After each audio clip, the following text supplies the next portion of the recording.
to possibly go over every single lap. So as the race got closer to the end, that curbing failed. It started to peel up.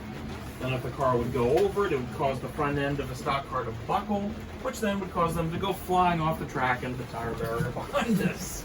So we ended up having, at one point, when that curbing first failed, the largest accident, stock car accident in the history of the Indianapolis Motor Speedway.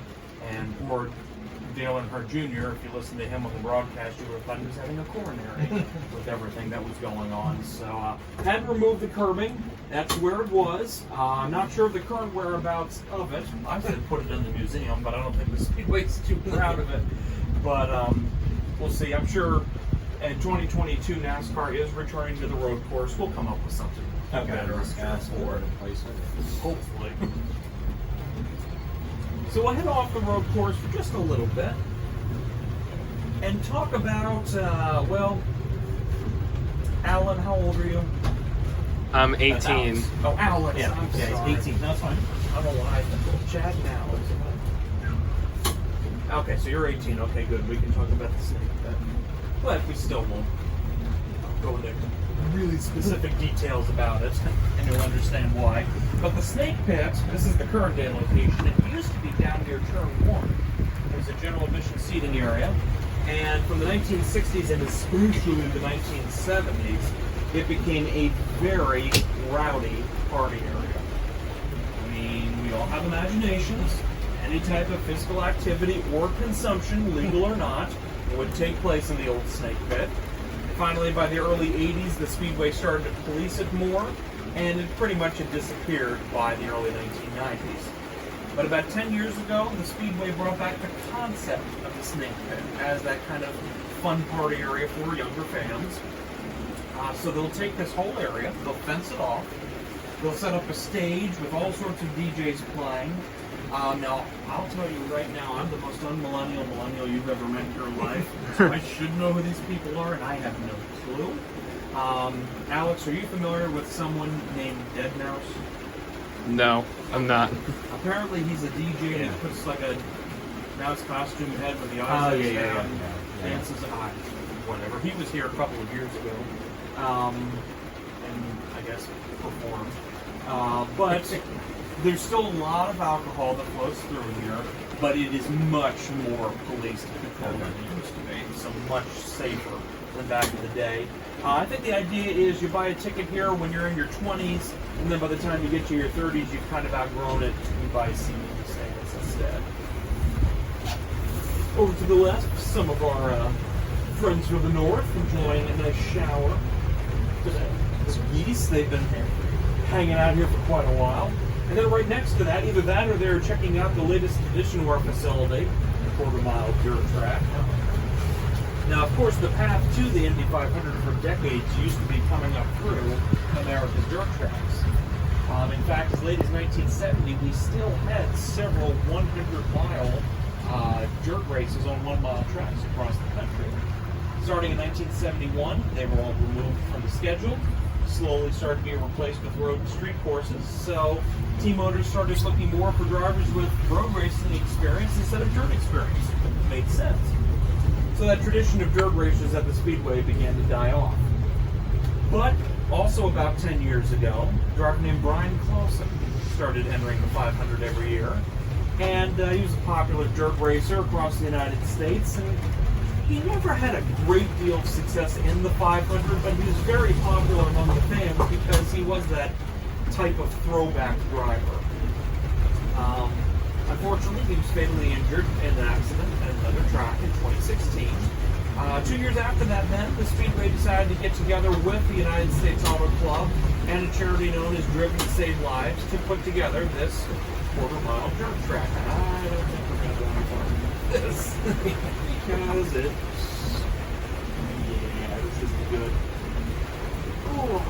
Now, every year we host one of the most prestigious USAC midget car events. I have to be careful when I say that anymore.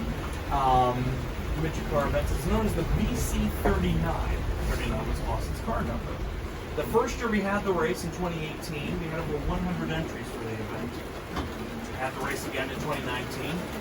Didn't have it last year because of the pandemic, and unfortunately, the dirt track started looking more like grass track, pretty much. But we did bring the race back let's see, 2 months ago in August. Kyle Larson dominated both nights, which was a surprise. But we tried drivers from all sorts of different motorsports. A lot of NASCAR drivers. Larson, Chase Elliott, Chase Briscoe, Ricky Stenhouse, Ryan Newman. Christopher Bell has run in it. Also from IndyCar, Connor Daly has given it a try 2 times. So you just never know who's going to show up for it. Certainly a fun couple of nights, to say the least.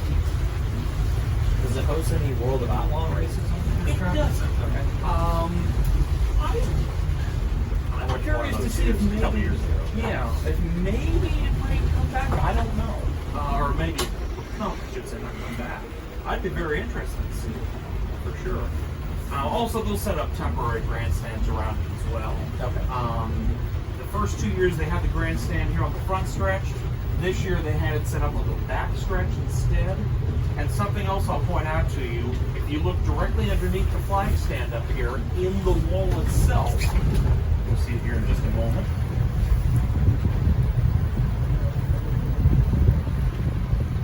There, starting to come into view a little bit.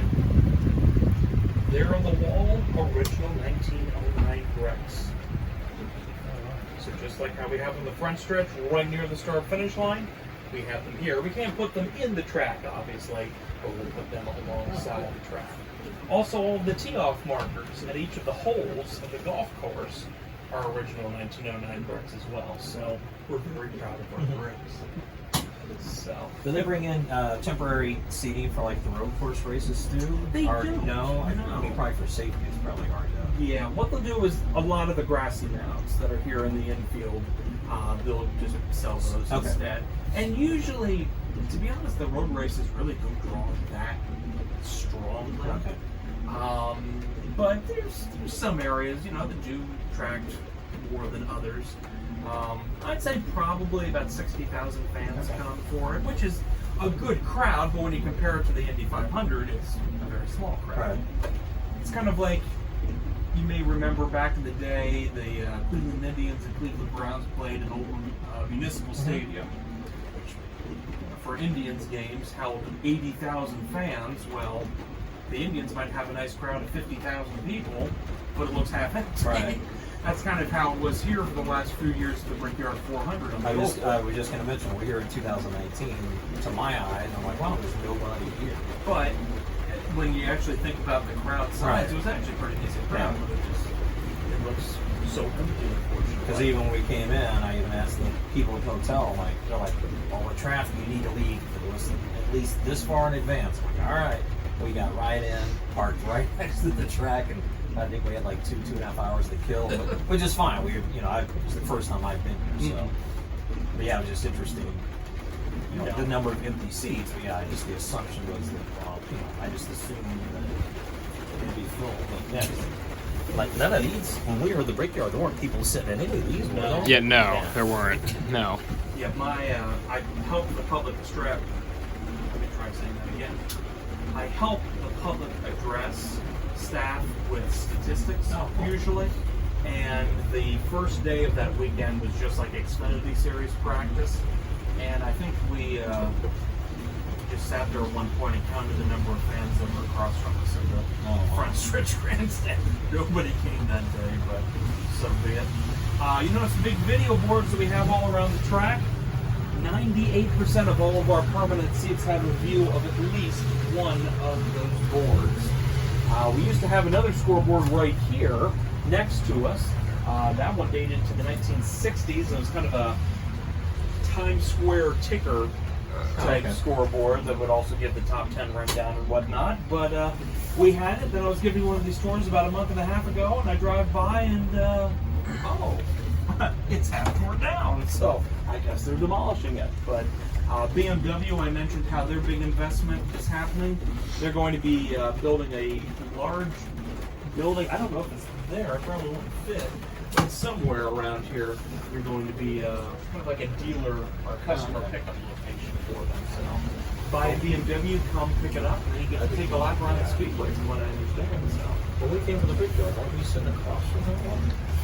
Yeah, we were. I think we're probably right in front of the big screen. Yeah, we were. We were at the exit of turn 4. Okay. I remember we were in the top early.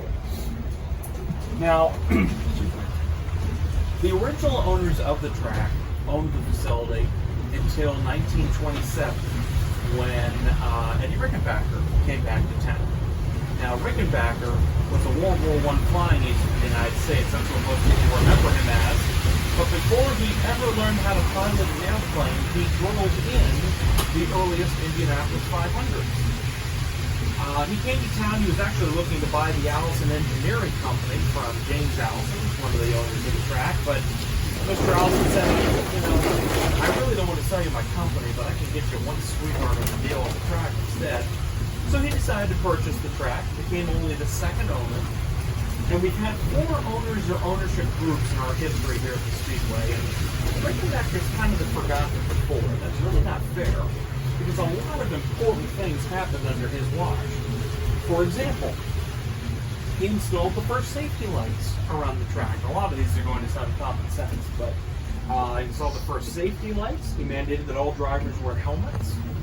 He required that all rookies complete a series of evaluations and tests before they're allowed to practice with veterans, or what's known as the Rookie Orientation Program today. Also under his watch, the traditions of drinking milk at Victory Lane and the city of Back Home Again, Indiana got started. And also, he commissioned the creation of the Borg Warner Trophy, which we'll be ending our tour with a little bit later on. But probably most important of all is the fact that he owned the track throughout the entire duration of the Great Depression. And not once during that horrible economic time did we ever halt racing. Second World War, a little bit different story. We had plans for a 1942 500, but they were quickly squashed after the bombing of Pearl Harbor. And, excuse me, my goodness. Eddie Rickenbacker closed the track. He left it abandoned for 4 years. Just like any abandoned lot would be, this track fell into a horrible state of disrepair. Grandstands and buildings were on the verge of collapse. The infield looked like a jungle, small trees and weeds growing through the track surface. And eventually Rickenbacker had a deal on the table to sell this speedway and have it turned into a housing development. Well, had it not been for Wilbur Shaw, right now we'd probably be driving through someone's kitchen and dining room, and I don't think they'd be thrilled by that. But Wilbur Shaw was a 3-time winner of the 500, very popular driver from the late 20s up until the start of the Second World War. During the war, he started working for the Firestone Tire and Rubber Company. And Firestone got permission from the U.S. government to do a special tire test here at the Speedway in early 1945. Well, apparently Shaw, Firestone, and the government hadn't seen the track in recent times. So Wilbur Shaw shows up and, oh my gosh. And then he gets wind that Rickenbacker wants to sell it, turn it into, no. This means way too much to me. It means way too much to the state of Indiana, but I can't afford to buy it. So he says, Eddie, listen, if I can find somebody who will buy the track and keep it open as a racing facility, would you sell it to them? Absolutely, you got it. So Wilbur starts looking for a buyer, and enter into the picture probably the most important man in Speedway history, Tony Holman. Now, Mr. Holman was a Terre Haute, Indiana-based businessman. Made his fortune from Clabber Girl baking powder. Of course, it was heavily used back in the day. And Mr. Holman was familiar with the race and the Speedway and its importance to the state of Indiana. He wasn't really a major race fan by any means, but he knew it's important. And he thought, you know what? I think I can make a go of it. So in November of 1945, he purchases the track for $750,000 and becomes only the third owner. Immediately, he hires Wilbur Shaw to be his track president. They get to work at getting the track ready for race day. They actually were still installing telephone lines and cutting some of the infield grass when practice qualifications started. But they had it race ready 6 months after the purchase on May 30th, 1946. Now, Mrs. Holman, she wasn't too fond of the track workers. She's on record as saying she thought Tony had lost his mind. Why would he spend that kind of money on this pig in a poke? And the story goes that to sign the final contract of sale, that Mrs. Holman actually, or Mr. Holman, went to the men's room of the restaurant that they were dining at that evening, and that's where he signed the contract. So then he comes out and, hey Mary, look what I did, nothing you can do about it. But eventually Mrs. Holman, she would fall in love with the track, later became chairwoman of the board. And what's important to remember is Tony Holman had a steady fortune from Claverville, so he didn't need to worry about the money that the track made every year. So he would take the majority of those profits and reinvest it back into the facility. So every year you'd see something new that would improve the fan experience. Maybe it's new restrooms, a new grandstand, something small like a new paved parking lot, new scoreboards, new scoring towers, something new every single year. And he would also keep the pricing very affordable, so that families could come every year. But eventually, the family, they had their grandchildren, had the last name of George. They had pretty much taken the facility as far as they could financially by 2019. So after 74 years of ownership, they decided to sell the Speedway. They did not want to sell it to just any Joe Blow businessman. They wanted somebody who understood the history and importance of the track. So the first person that they approached was Roger Penske. Now, Mr. Penske is kind of like the New York Yankees of American motorsports. He's won the 518 times. That's 3 times more than any other owner. And I think he was maybe a little bit taken aback at first. I thought, are you serious? You really want to sell the Speedway? And they were very serious about it, and it didn't take very long for a deal to be negotiated. January of 2020, the sale was finalized. So Mr. Penske became the 4th owner. He hasn't really had a great deal of time to make a large amount of improvements around the facility, but there are some small, well not smaller, some obvious ones that I'll point out to you here as we go around on the walking portion here in just a moment. But I've heard rumblings in the years to come, once the pandemic has really let down, that the next few years here may be very, very interesting. But I can't reveal what they are, or else I'd have to kill you, and you know, for the money you paid, it's really not nice. It's not going to do wonders for your total rating. Probably not. Straight up until they kill us. Exactly. But you won't be able to give the reviews. So no. Was it disclosed how much he bought the track for? It was not, but I guarantee you it was more than the $750,000 That's what I was that Tony curious, Holman yeah. paid, for sure. So, 740 back to the 40s. Consider that. Yeah. I would imagine, and this is total speculation, it was probably at least in the billions. Yeah, that's what I don't know what, because he didn't just buy the Speedway, he also bought the IndyCar Series. No, He purchased IMS Productions, other assets, what have you, so it was quite a bit that he did. So we're going to park the cart here now, and now we're going to begin the walking portion of the tour. Actually, you know, I'll tell you what happens in just a moment.